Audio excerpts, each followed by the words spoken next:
사랑하는 우리 성도 여러분, 오늘 우리는 어린이 주일을 맞이했습니다. 우리의 귀한 자녀들에 대해서 다시 한번 생각해보는 이런 주일입니다. 우리들에게는 우리의 자녀보다 더 귀한 것이 없습니다. 자녀야말로 하나님께서 우리들에게 허락하신 가장 귀한 선물입니다. 그래서 신명기 시편 127편 3절 말씀에는 다음과 같이 기록이 있습니다.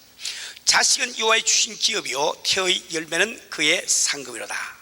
또한 시편 128편 3절 말씀 보면 다음과 같이 기록이 되어 있습니다. 내 집 내실에 있는 내 아내는 결실한 포도나무 같으며 내 상에 둘린 자식은 어린 감람나무 같으로다. 우리 사는 우리 성도 여러분, 자식은 원래 우리 부모님들의 기쁨의 원천이 되는 것을 우리가 잘 알고 있어요. 그런데 그 귀한 자식도 우리가 잘 기르면 끝까지 우리 기쁨의 원천이 되지만, 우리가 자녀 교육에 무관심하거나 혹은 잘못 교육을 시키게 되면 우리 자녀들은 영원히 참 부모의 가슴에 고통의 원천이 됨을 우리는 잘 알고 있습니다. 그래서 우리는 자녀 교육에 보다 더 관심을 가지고 올바른 지식을 가지고 우리가 자녀 교육에 임해야 되겠습니다. 뿐만 아니라 자식은 우리의 자식이 이전에 하나님의 자녀라고 성경은 말씀을 하고 있습니다. 우리의 자녀들은 바로 하나님께서 우리들에게 맡기신 선물이요, 우리 부모들은 하나님의 자녀를 맡은 청지임을 잘 기억하기를 바랍니다. 그래서 우리가 자녀를 잘 기르면 하나님 앞에 설 때 많은 상급을 받을 것이요, 우리가 자칫 잘못 기르게 되면 그 책임을 주 앞에서 우리가 져야 되는 것입니다. 이토록 자녀 교육이 우리들에게 중요하기 때문에 지난 주일부터 자녀 교육에 관심을 갖자라는 제목으로 연속 설교를 하고 있습니다. 사랑하는 성도 여러분, 여러분의 자녀가 여러분에게 귀하시다면 하나님의 말씀의 귀를 잘 기울이시길 바랍니다. 원래 이 설교에는 크게 두 가지 종류의 설교가 있습니다. 영감적인 설교가 있고 교육적인 설교가 있어요. 이 교육적인 설교를 informative preaching이라 해서 정보를 제공하는 이런 설교라 이렇게 이야기를 하기도 합니다. 지금 제가 하고 있는 이 자녀 교육에 대한 설교는 바로 이 인포머티브한 이런 설교입니다. 그러면 여러분들은 마치 강의실에서 강의를 듣는 마음으로 차근차근히 들으시면서 마음속에 잘 일하시고 새겨두셔야 됩니다. 우리 사는 우리 성도 여러분, 우리가 자녀의 교육을 생각할 때 제일 먼저 알아야 되는 것은 자녀에 대한 우리 부모의 역할입니다. 그런데 우리가 부모의 구실을 다하기 위해서 우리에게 가장 좋은 본이 되는 것은 무엇인가? 그것은 바로 우리 하나님이세요. 하나님은 바로 우리 영의 아버지로서 우리가 어떤 부모가 되어야 되는지 우리에게 본을 잘 보여주시고 계십니다. 하나님은 과연 우리에게 무엇을 해주시는 하나님이십니까? 그분은 바로 우리로 올바른 길, 생명의 길로 인도하시는 지도자시요, 그분은 또한 우리의 필요를 충족시켜 주시는 공급자시요, 그분은 또한 우리의 잘못을 조정하시고 시정하시는 훈련자시며, 우리를 통하여 자녀들에게 하나님에 대한 올바른 인상을 심어주기를 원하시는 그런 분이십니다. 사랑하는 성도 여러분, 그래서 지난주 우리 설교에서 부모님이 지녀야 되는 4가지 역할에 대해서 말씀을 드렸습니다. 우리는 지도자로서의 부모의 구실을 다하고, 공급자로서의 구실을 다하며, 훈련자로서의 부모의 구실을 제대로 하며, 또 하나님의 모형으로서의 구실을 해야 된다고 말씀을 드렸습니다. 이 4가지는 우리 부모 되시는 여러분들이 마음속에 꼭 새겨두시길 바랍니다. 첫 번째가 지도자요, 두 번째가 공급자요, 세 번째가 훈련자요, 네 번째가 하나님의 모형. 다시 한 번 더, 지도자, 공급자, 훈련자, 그리고 하나님의 모형, 이렇게 기억을 하시면 되겠어요. 그렇기 때문에 이 자녀에 대한 관심을 갖자 이 설교는 비록 육신의 부모인 우리들에게만 필요한 것이 아니고, 여러분들이 목회자로서 목회를 하거나 혹은 교구장 구역장으로서 구역원을 다스리거나, 여러분들이 성간의 지휘를 하면서 지휘자로서 일을 한다거나, 혹은 교회 장로로서 양떼들을 거느리거나, 모든 데 다 적용되는 이런 말씀이 있어요. 그래서 여러분이 잘 말씀을 들어보시고 내가 교회 사는 역할도 잘 감당하는 여러분 되시길 주님을 축원합니다.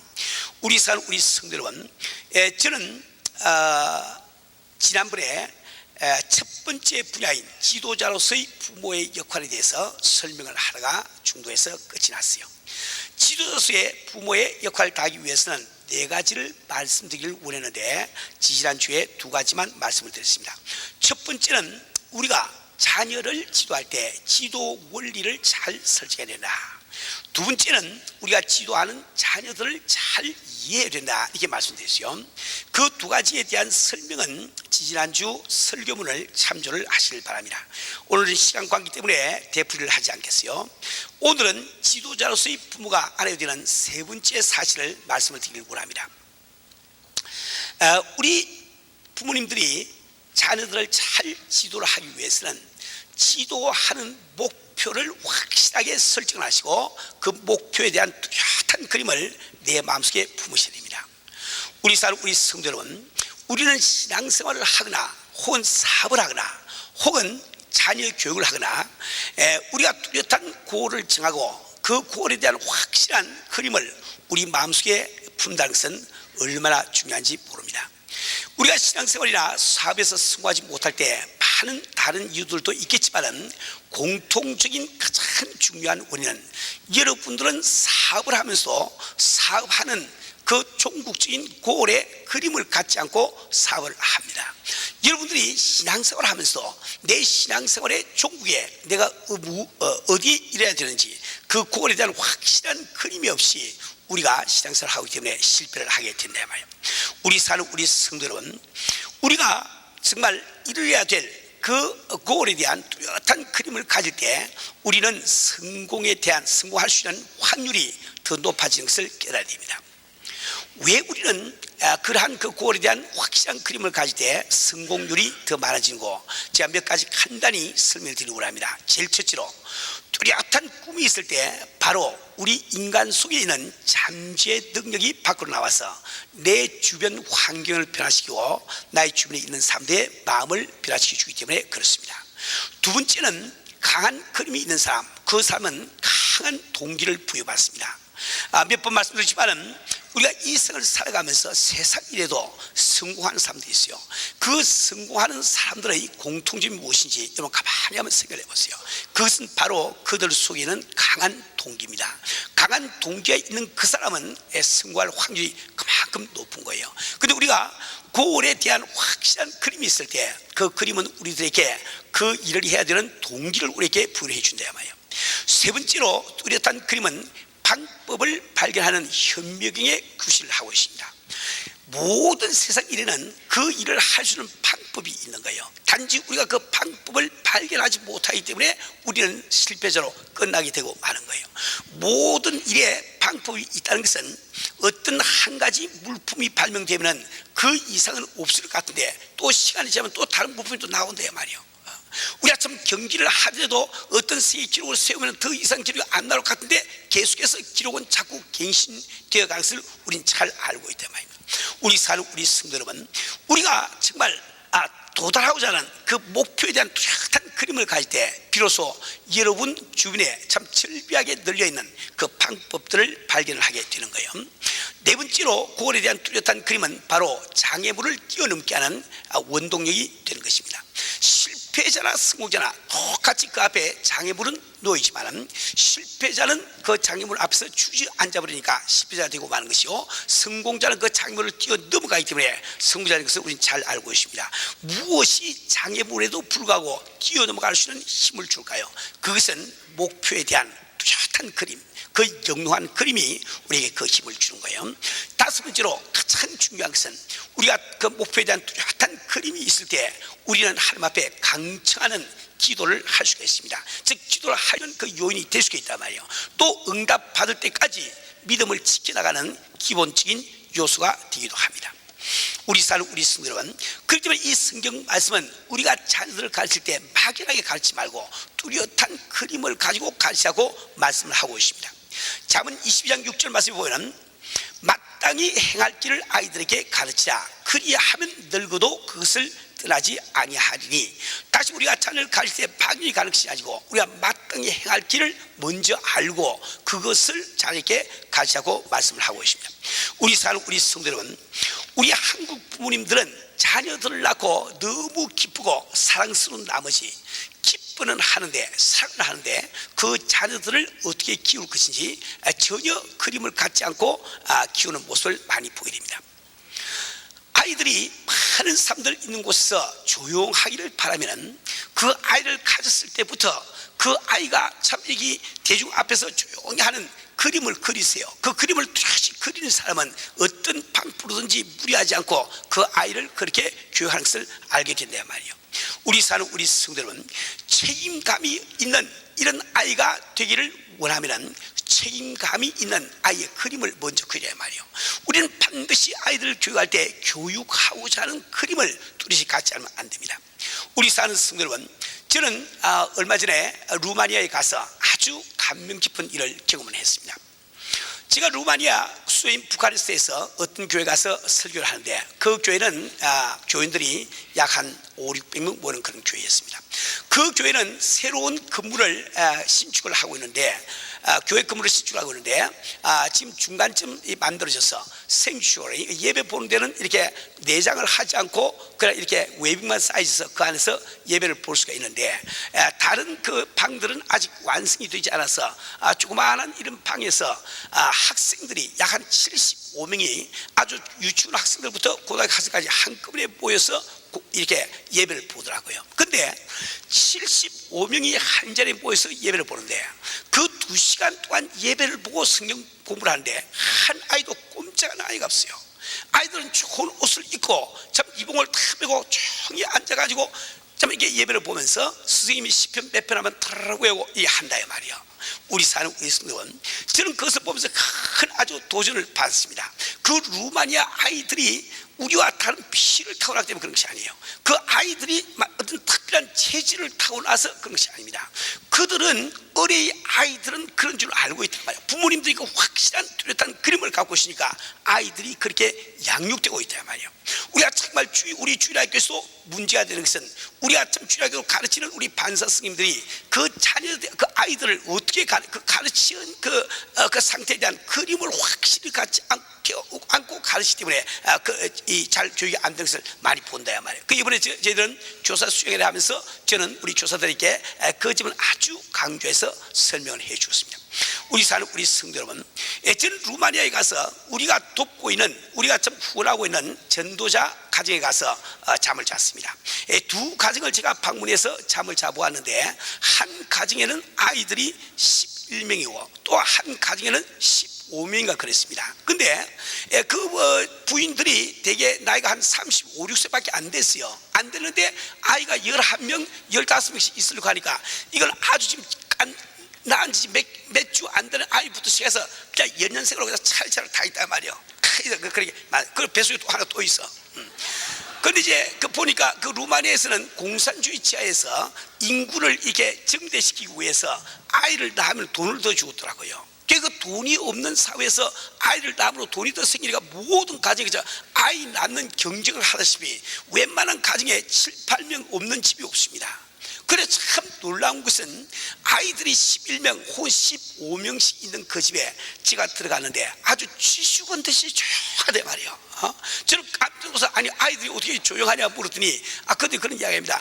여기 루마니아에서는 아이들 너무 많이 낳기 때문에 부모가 돌볼 수가 없어. 큰 아이가 둘째 아이를, 둘째 아이가 셋째 아이를, 셋째 아이가 넷째 아이를 차례로 다 돌본다 이거예요. 그러니까 자기 기강이 탁 서 있어죠. 서서 얼마나 조용히 보낸다. 근데 걔들이 전혀 어떤 것은 무슨 외부적인 어떤 억압이나 메가투리오스 그렇게 한 것이 아니고 그 자발적으로 그렇게 한 것이 아주 눈에 띕니다. 그들은 그렇게 조용하고 있으면서 또 보면은 제일 그 나이 많은 아이 한 2명은 말이지 식사할 때 옆에 탁 서가지고 아주 그 참 이렇게 식당에 그 웨이트 모양으로 탁 서가지고 그것도 아주 웃어가면서 아주 커피를 내가 탁 마시면 다가와서 커피 더 드릴까요? 이렇게 묻고 말이지. 또 가서 탁 서 있다가 또 내가 또 빵 다 먹으면 또 빵 좀 더 가지고 묻고 얼마나 진작에 그렇게 한 줄 몰라요.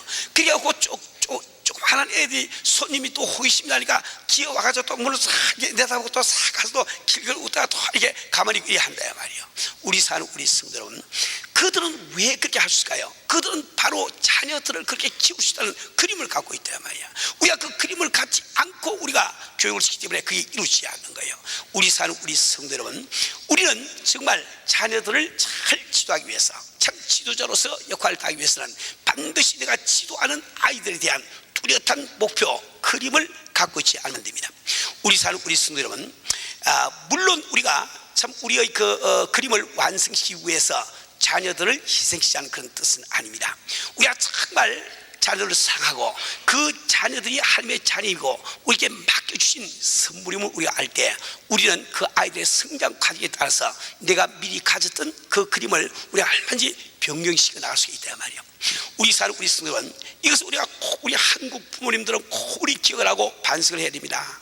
이건 똑같이 우리가 비행기를 타는데 그 서양 아이들은 그렇게 조용하게 있는데 야들 한국 아이들은 그렇게 울고 떠들 수가 없어요.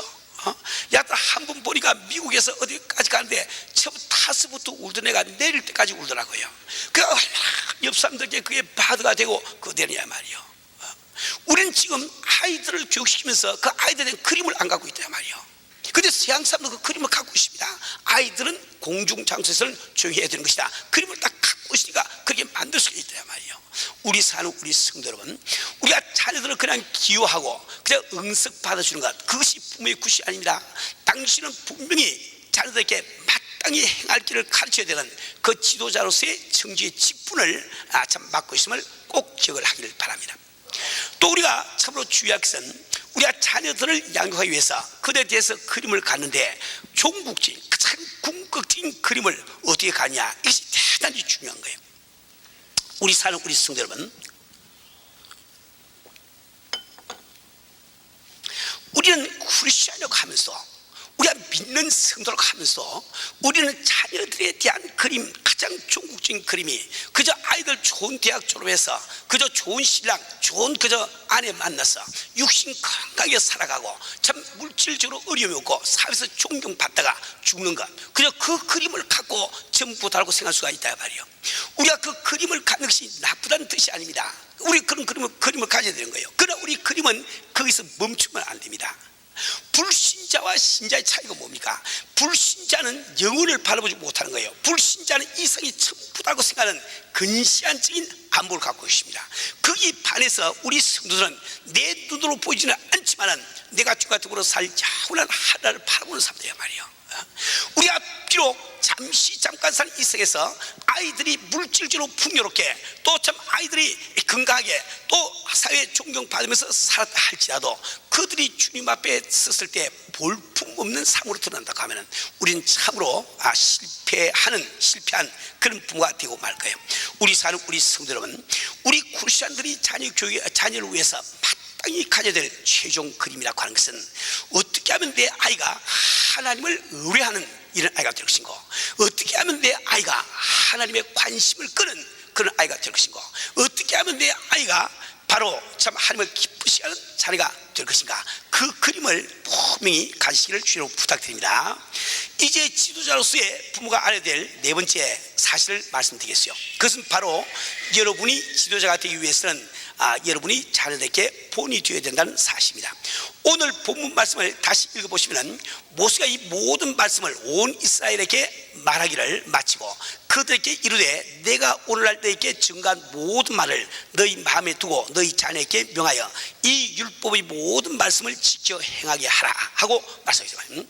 우리는 그 아이들에게 율법의 모든 말씀을 지켜 행하게 할 책임을 갖고 있지만, 그들에게 그 말씀을 지켜 행하게 하려고 하니까 내가 먼저 내 마음에 그 말씀을 두지 않으면 안 된다고 말씀하셨단 말이에요.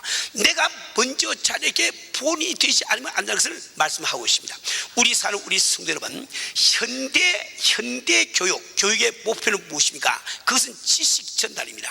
현대 교육의 목표는 어떻게 하면 아이들이 학교를 나와서 좋은 직장을 가지며 좋은 참 회사에 취하냐, 그것이 뭡니까? 교육의 목적이 되어 있단 말이에요. 그러나 우리 신앙 교육의 목적이라고 하는 것은 바로 그 아이의 마음을 변화시키는 임을 우리는 참 잘 알고 있습니다. 그 마음을 변화시키는 것은 반드시 변화되어야 될 본이 눈에 보이지 아니하면 변화가 될 수가 없는 거예요. 옛날에 우리나라에 이런 이야기가 있습니다. 참 어떤 서당에 훈장이 계신데, 훈장 그 당시 선생이죠.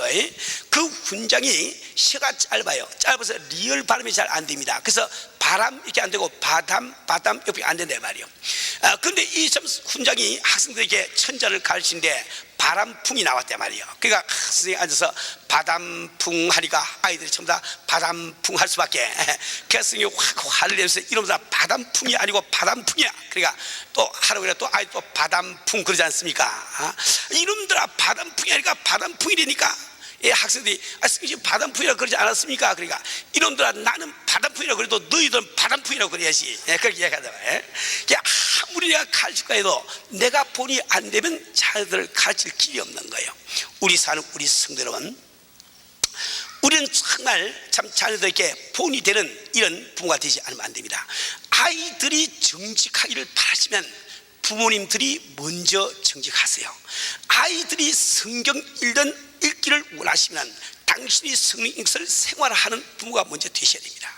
자녀들이 하나님 앞에 기도하기를 원하신다면 당신이 먼저 기도하는 부모가 되지 않으면 안 된다 말이에요. 우리 사는 우리 성도 여러분, 우리는 자녀들을 위해서라도 우리 부모님들이 올바른 생활의 본을 보이지 않으면 안 되겠어요. 흔히 있는 이야기지만은 우리 한국 분들은 물론 다 그런 건 아니지만은 몇몇 사람 그런 분들이 계세요. 아주 그 자녀 교육에 부주의하신 분이 계셔. 예를 들어서 부부지간에 같이 이야기를 하거나 혹은 참 친구들과 함께 이야기할 때 아이들 듣는 앞에서 그 김 장로가 말이야, 이 전도사가 말이야, 김 목사가 설교하는데 이런 말을 참 잘 씁니다. 우리 사는 우리 성도 여러분, 내가 장로 다음에 님자 하나 더 붙이는 거, 전도사 다음에 님자 하나 더 붙이는 거, 김 목사 다음에 님자 하나 더 붙이는데 시간 그렇게 걸리지 않아요. 에너지 그렇게 소모되지 않습니다. 그런데 내가 어찌 자꾸 아이들 분 앞에서 장로가 어찌고 전도사가 어찌고 목사가 어찌고 이러면은 그 아이들에게 어떻게 올바른 신앙을 심을 수가 있겠냐 말이에요. 우리 사는 우리 성도 여러분, 우리는 자녀 교육을 위해서 일상생활에 조심해야 되는 거예요. 조심해야 돼요. 우리 사는 우리 성도 여러분, 제가 지도자로서의 부모에 대해서 한 가지만 더 말씀을 드리겠습니다. 바로 지도라고 하는 것은 바로 어릴 때부터, 태어날 때부터 시작이 돼야 됩니다. 우리 무슨 대중교육 이런 말도 있지만 제가 그 이야기를 하고 있는 것이 아니고, 이 성경 말씀은 바로 마땅히 행할 길을 아이들에게 가르치라. 그리하면 늙어도 그것을 떠나지 않으라고 말씀하고 계신 거예요. 우리는 아이가 국민학교 들어가면 좀 아이 버르장머리를 고치 이런 생각하지 마세요. 아주 어릴 때부터 아이들을 올바른 길로 가르치지 않으면 안 됩니다. 왜 그런가 하니까 우리가 성인이 돼서 하는 많은 행동, 사고 혹은 정서라고 하는 것은 어릴 때 습관이 되는 거예요. 습관. 많은 우리 어른이 돼서 하는 행동은 습관에서 나오는 행동이 참 많습니다. 그런데 이 심리학자들은 우리가 13살이 되기까지 기본적인 습관이 형성이 된다는 거예요. 한번 습관이 형성되면 그것을 다시 뜯어 고치는 게 참 힘듭니다. 물론 그 이외에 다른 습관들이 또 추가는 되긴 하지만은 한 번 들은 습관이 뜯어 고치기는 대단히 힘들다 말이에요. 우리 사는 우리 성도 여러분, 그래서 참으로 의미 깊은 통계가 나와 있어요. 어른이 된 다음에 교회를 나오는 사람 있죠. 어른이 된 다음에 교회 나오는 사람 있죠. 그분들을 조사를 해보면은 적어도 95%는 어릴 때 주일학교를 다닌 경력이 있는 거예요. 그럼 어릴 때 주일학교를 다녔으면 비록 세상을 살아 철이 든 다음에 참 주를 멀리하고 세계에 빠져들어갔다 할지라도 어릴 때 들인 그 습관 때문에 다시 교회로 돌아오는 확률이 그만큼 많다는 거예요. 또 재미있는 현상이 있습니다. 이 교회를 나오는데 아주 모태신을 가지고 교회를 다니는 사람, 이 사람들 은혜 받는 게 참 힘들지요. 왜 그러니까 그들은 은혜를 모르고 오랫동안 살아왔으니까 그게 습관이 되어 있단 말이에요. 그래서 그 은혜 받는 게 참 힘이 듭니다. 그러나 모태신앙 가지신 분들이 은혜만 하면 받아보면은 그건 장땡이라, 장땡이. 털 보증수표야 말이에요. 근데 교회를 전혀 안 다니신 분들은 은혜는 참 잘 받아요. 잘 받아요. 그들은 이게 저는 모르니까 말이에요. 근데 은혜를 참 이렇게 받기는 잘 받는데 배경이 없는 사람, 모태신앙이 아닌 그런 사람들은 또 시험도 식은 죽 먹듯이 잘 드신다 말이야. 왜 그렇습니까? 그게 다 어릴 때 습관 탓이야, 습관 탓. 내가 정말 은혜를 못 받아도 어릴 때부터 교회를 나간 사람은 습관이 다 젖어 있으니까 일단 은혜만 받고 나면 그런 틀림이 없는 거예요. 그런데 참 이 은혜는 받았지만 어릴 때 교회를 안 나가보신 분들은 그 습관이, 교회에서 습관이 안 되어 있으니까 자꾸만 이렇게 유혹에 지는 것을 많이 보게 된다 말이에요. 우리 사는 우리 성도 여러분, 우리가 참 지도자의 구실을 다하기 위해서 지금까지 네 가지를 말씀드렸는데, 첫째로 지도 원리를 설정하라, 두 번째 자녀를 이해하라, 세 번째 구원에 대한 확실한 그림을 가지라, 네 번째 본이더라, 이렇게 말씀드렸습니다. 우리 사는 우리 성도 여러분, 우리는 정말 자녀 교육에 보다 올바른 관심과 지식을 가지고 우리 자녀들을 교육함으로 말미암아 우리 자녀들이 참 하나님이 원하신 뜻대로 우리에게 영원한 기쁨의 원칙이 될 뿐만 아니라, 우리가 정말 자녀 교육도 청직으로서 사명으로 생각하시고 주 앞에 사명으로 생각하시고 열심히 감당하시다가 주님 오신 그날 큰 상급 받으실 줄로 축원합니다.